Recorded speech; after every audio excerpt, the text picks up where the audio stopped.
You probably started your day exactly like 30 million other Americans, over the age of 60. You walked into the kitchen, poured a fresh cup of coffee, and swallowed that small blood pressure tablet your doctor prescribed. You did it because you are responsible. You did it because you want to be there for your grandkids' graduations and your own quiet Sunday afternoons. You believe that pill is a shield, a 24-hour safety net protecting your heart from the silent pressure building inside your arteries. But here is the truth that keeps me awake at night as a physician. For millions of you, that safety net has a massive, invisible hole in it. You are taking the right medicine, but because of a single decision regarding timing, you might be leaving your cardiovascular system dangerously exposed during the most lethal hours of the day. We are not talking about a minor fluctuation in your numbers. We are talking about a statistical chasm uncovered by researchers at the University of Vigo, who tracked over 19,000 patients for more than 6 years. The results of that landmark study, known as the Hygia chronotherapy trial, were so profound they should have rewritten every medical textbook in the country. They found that patients who simply moved their medication from the morning to bedtime saw a 45% reduction in cardiovascular death. Let that number sink in. 45%. That is the difference between a life-ending stroke and a normal morning, achieved not by a new, expensive drug, but by moving your hand from the breakfast table to the nightstand. I am Dr. Carter. I have spent the last 35 years as an internist and cardiovascular researcher. I have sat across the desk from thousands of patients just like you, and I realized a long time ago that the most important conversation about your heart cannot happen in a rushed 15-minute clinic appointment. That is why I am here today. There are 5 critical timing mistakes that people over 60 make with their blood pressure medication every single day. One of them is likely hidden inside your morning routine right now, and it is the one mistake almost no one expects. Before we dive into the science, I want to ask you a quick favour. Look at the clock right now. Are you a morning dozer or a bedtime dozer? Drop your age and your dosing time in the comments. This helps our community see the patterns. And, more importantly, it helps me understand who I am talking to today. Stay with me, because what we are about to discuss is the blueprint for protecting your heart when it is most vulnerable. To understand why your medication timing is a matter of life and death, we have to look under the hood of your cardiovascular system. Your body does not maintain a steady, flat line of blood pressure from the moment you wake up until you go to sleep. Instead, you operate on a sophisticated internal clock called the circadian rhythm. This rhythm governs everything from your body temperature to your hormone levels. But its most important job is managing the pressure inside your pipes. In a healthy cardiovascular system, something beautiful happens when you sleep. We call it nocturnal dipping. As you drift into deep rest, your blood pressure naturally drops by 10 to 20%. This is the recovery phase for your heart and brain. It is the time when your arteries can relax and your heart rate slows down. However, as the clock nears 4 a.m., your body begins a violent preparation for the day ahead. Your adrenal glands start pumping out cortisol and adrenaline.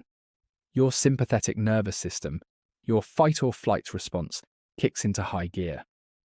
This causes what cardiologists call the morning surge. Your heart rate climbs and your blood pressure spikes sharply to give you the energy to wake up and move. For a 30-year-old with flexible, elastic arteries, this surge is normal. But for those of us over 60, the game has changed.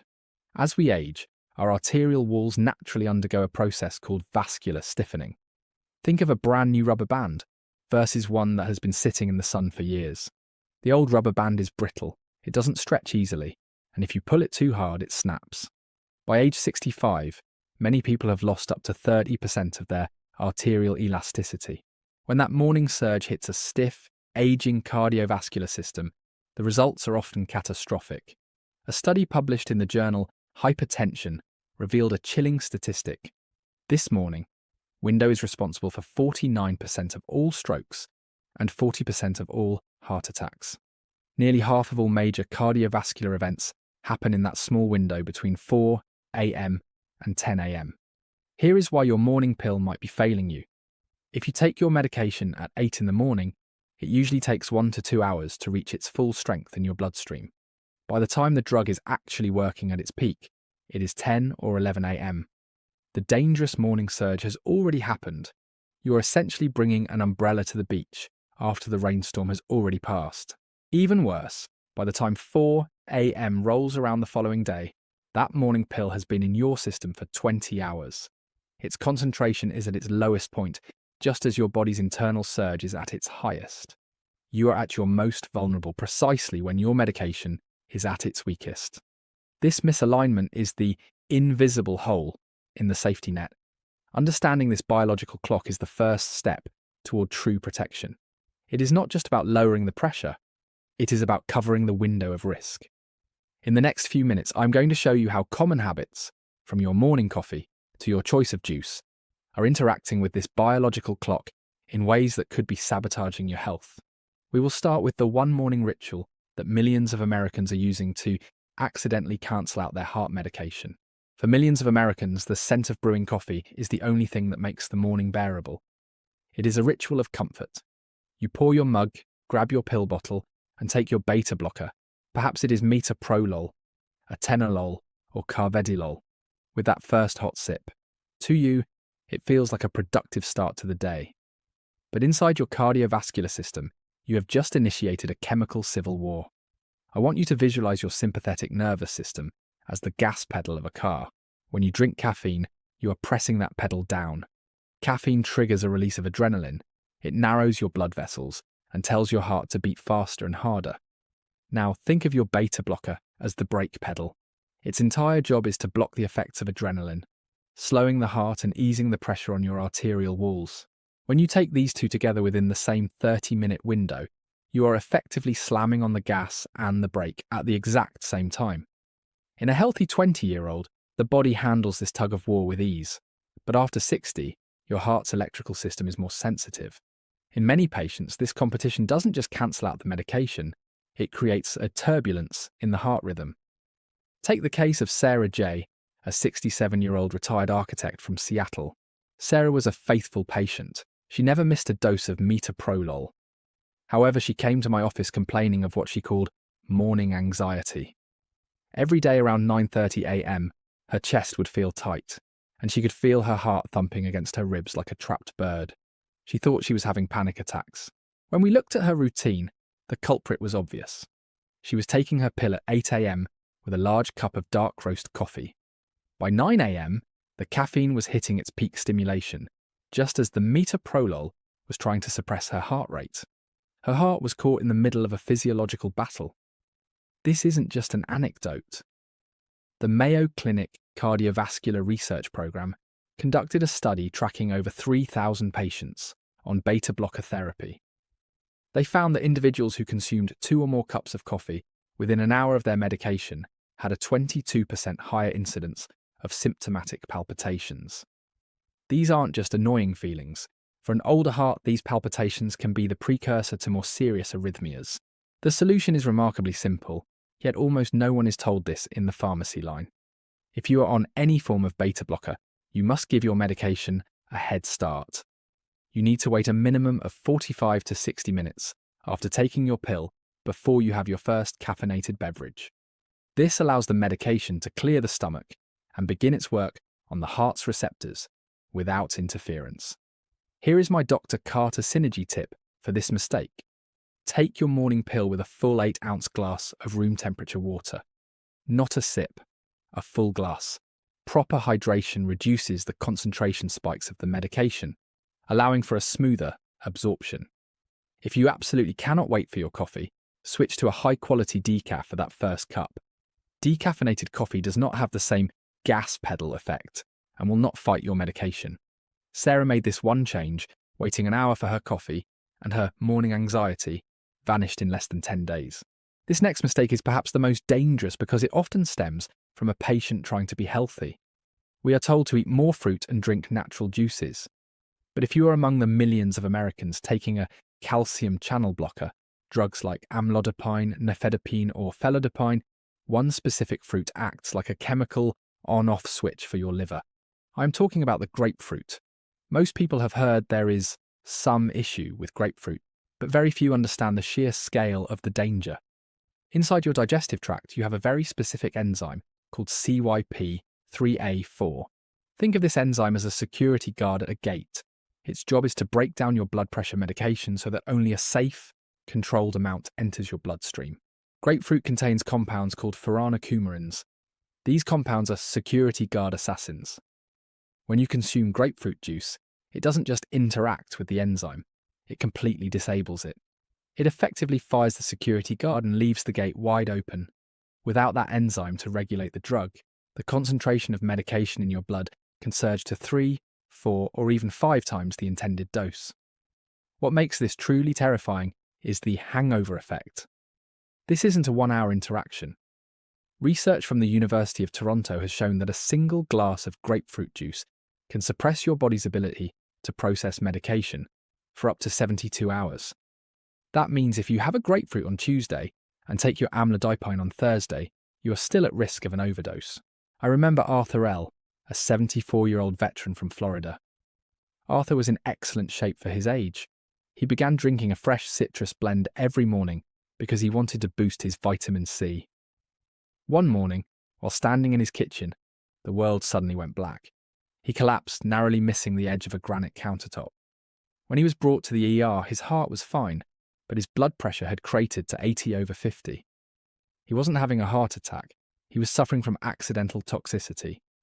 His healthy citrus blend contained white grapefruit juice, which had caused his standard dose of amlodipine to flood his system as if he had taken 5 pills at once. In the study tracking nearly 3,000 patients over 3 years, those who consumed grapefruit products within that 72-hour window had a 31% higher rate of hypotensive episodes, dangerous drops in blood pressure that lead to fainting, falls, and in some cases kidney trauma. If you are on a calcium channel blocker, my advice is absolute. Eliminate grapefruit entirely. It is not worth the risk. Replace it with orange juice or apple juice, which do not affect the CYP3A4 enzyme. And here is your synergy tip. If you are taking these medications, ask your doctor to check your magnesium levels. Magnesium is a natural calcium channel blocker that works in harmony with your medication, rather than against it. Incorporating magnesium-rich foods like steamed spinach or a handful of almonds into your diet can help stabilize your vascular tone, making your medication more effective at lower, safer doses. But as dangerous as a double dose from grapefruit can be, there is a mistake that involves the bathroom, the dark of night, and a statistic about hip fractures that every person over 70 needs to hear. That is mistake number 3, and it is the leading cause of hospitalizations in my older patients. We now come to a mistake that doesn't look like a heart problem at first. It looks like insomnia. It looks like a common nuisance of aging. But in reality, it is one of the most preventable causes of catastrophic injury and loss of independence for Americans over 70. I am talking about the timing of your water pill, or what we medically call a diuretic. If you are taking medications like hydrochlorothiazide, furosemide, or chlorthalidone, you are essentially managing the volume of your blood. Think of your cardiovascular system like a garden hose. If there is too much water in the hose, the pressure against the walls remains high. A diuretic signals your kidneys to remove that excess fluid, draining the hose and lowering your blood pressure. The problem is not the drug itself, but the peak effect window. Many patients, often because they simply weren't given specific instructions, take their diuretic in the late afternoon or with dinner. This means the drug reaches its maximum potency while you are sleeping. Your kidneys work overtime, your bladder fills, and you find yourself waking up at 2 or 3 o'clock in the morning to stumble toward the bathroom. This is where the danger turns lethal. When you stand up quickly from a deep sleep, your body has to fight gravity to keep blood flowing to your brain. This is called orthostatic compensation. However, as we age, our baroreceptors, the sensors that manage this shift, become sluggish. Combined with the peak effect of a diuretic, your blood pressure can bottom out the moment your feet hit the floor. This is orthostatic hypertension. Now, imagine an older adult, slightly dizzy from a sudden drop in pressure, navigating a dark bedroom. The National Institute on Aging reports a statistic that every person over 70 and every caregiver needs to memorize. Nighttime falls are the leading cause of hip fractures in the United States. And a hip fracture after the age of 70 is not just a broken bone, It carries a 1-year mortality rate of between 20 and 30%. This means nearly 1 in every 4 seniors who fractures a hip will not be alive a year later. I saw this tragedy nearly unfold with a patient named Eleanor D., a 72-year-old former librarian. Eleanor was a vibrant woman, but she was exhausted. She was waking up 3 to 4 times a night. Her doctor had prescribed her hydrochlorothiazide but hadn't specified a time, so she took it at 6 p.m. because it was easier to remember. She had already suffered 2 near-miss stumbles in her hallway. We didn't change her medication. We simply moved her dose to 8 o'clock in the morning. Within 1 week, Eleanor was sleeping 6 hours straight. Her nighttime dizziness vanished, and her blood pressure remained stable during the day. She told me, "I thought I was just getting old. I didn't realize I was just taking my medicine at the wrong time." Data from Brigham and Women's Hospital, affiliated with Harvard, analyzed over 14,000 patients on diuretic therapy. They found that those who took their dose after 2 p.m. had a 44% higher rate of emergency room visits for nighttime falls compared to those who took it in the morning. The rule is non-negotiable. Take your diuretic before 10 a.m. If you are on a twice-daily regimen, your second dose should be taken no later than 2 p.m. This ensures the fluid is cleared from your system while you are still awake and alert. My Dr. Carter synergy. Tip for this section is about potassium. Diuretics can wash out your body's potassium stores, which can lead to leg cramps and heart rhythm issues. Pair your morning dose with a natural source of potassium, like a banana or a small serving of plain Greek yogurt. This simple habit helps maintain the delicate mineral balance your heart needs to beat steadily. It happens to everyone. Life gets busy, a grandchild visits, or you simply forget. You realize at dinner time that you never took your morning amlodipine or valsartan. Your first instinct is usually, "I'll just take 2 now," to catch up. In your mind, you are being extra healthy to compensate for the mistake. In reality, you are inviting a cardiovascular emergency. Your arterial system is a network of flexible tubes under constant regulated pressure. When you take a standard dose of a calcium channel blocker or an ACE inhibitor, your arteries relax gradually. It is a controlled expansion. But when you double that dose, you are essentially flooding the system. You cause a sudden, massive drop in vascular resistance. In a younger person, the heart would simply beat faster to compensate. But in an adult over 65, the heart often cannot pump hard enough to overcome that sudden slack in the system. The result is syncope, a complete fainting episode, or worse, ischemia, where the blood flow to your brain or heart becomes insufficient because the pressure is too low to push the blood where it needs to go. Then there is the silent double-up. This happens when patients are prescribed a medication to be taken twice daily, but they find it too inconvenient. They decide, without telling their doctor, to just take both pills in the morning. They think as long as the total amount is the same, it doesn't matter. This is a dangerous misunderstanding of pharmacology. Twice-daily medications are designed that way because they have a short half-life. They leave your system quickly. By taking them all at once, you are over-medicated in the morning and completely unprotected by midnight, the very time when that dangerous morning surge we discussed earlier begins to build. Researchers at Johns Hopkins University tracked over 8,000 patients and found that those who engaged in dose doubling after a missed pill had a 38% higher incidence of emergency hypertensive crises. Their blood pressure became a roller coaster, swinging from dangerously low to dangerously high. Consider Victor S., a 69-year-old contractor. Victor's schedule was chaotic. He would frequently forget his morning dose and take a double dose in the evening. His wife found him unconscious on the kitchen floor one Tuesday night. His blood pressure had plummeted to 79/48. There was no underlying heart disease. He had simply overbraked his own system. The protocol I want you to follow is the 4-hour rule. If you miss a dose and remember it later that day, take it immediately, unless your next scheduled dose is less than 4 hours away. If it is within that 4-hour window, skip the missed dose entirely and wait for your next scheduled time. Never, under any circumstances, double your dose to catch up without speaking to your pharmacist first. My synergy tip for adherence is behavioral pairing. According to a UCLA study, the most effective way to remember a pill is not an alarm but linking it to an anchor habit. For your morning dose, place the bottle next to your toothbrush. For an evening dose, place it next to your TV remote or your nightstand lamp. This simple psychological link reduces missed doses by over 60%. We have covered the interactions, the falls, and the dosing errors. But now, I want to return to the most important discovery of all, the one that could reduce your risk of death by 45%. We're going back to the bedroom because the most powerful thing you can do for your heart happens right before you turn out the lights. We have reached the most significant timing mistake of all. It is a mistake that is not your fault, but rather a byproduct of decades of medical habit. For as long as I've been a physician, the default instruction on almost every blood pressure prescription has been, take 1 tablet daily in the morning. This wasn't based on a breakthrough in heart science. It was based on convenience. Doctors assumed that if you took your pill with your morning coffee, you were less likely to forget it. But as we discussed in the beginning, your body does not care about convenience. It cares about biology. Think back to the morning surge. Between 4 a.m. and 10 a.m., your blood pressure rises like a tidal wave.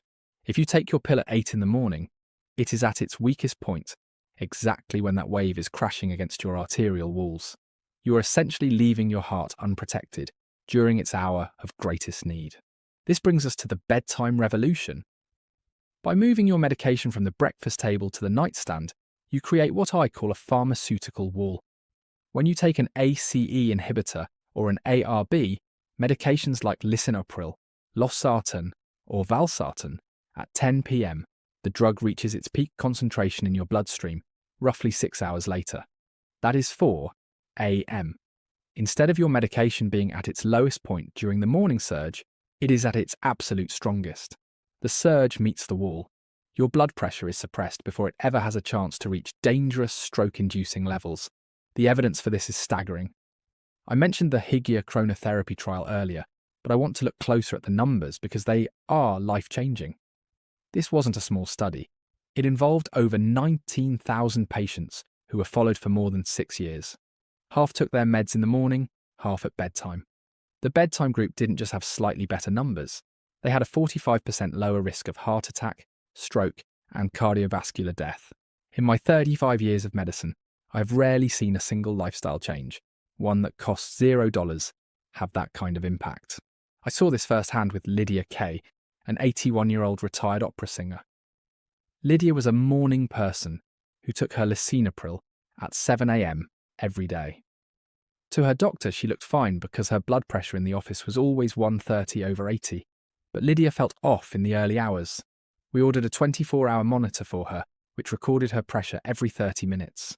The data was shocking. Between 5 a.m. and 7 a.m., while Lydia was still asleep, her blood pressure was surging to 162/94. She was controlled at the doctor's office at 2 p.m., but she was a walking time bomb at 6 a.m. We moved her dose to 10 p.m. 3 months later, her morning surge was completely gone. She told me she felt a sense of calm in her chest she hadn't felt in a decade. Now, I want to be a responsible physician and give you the full picture.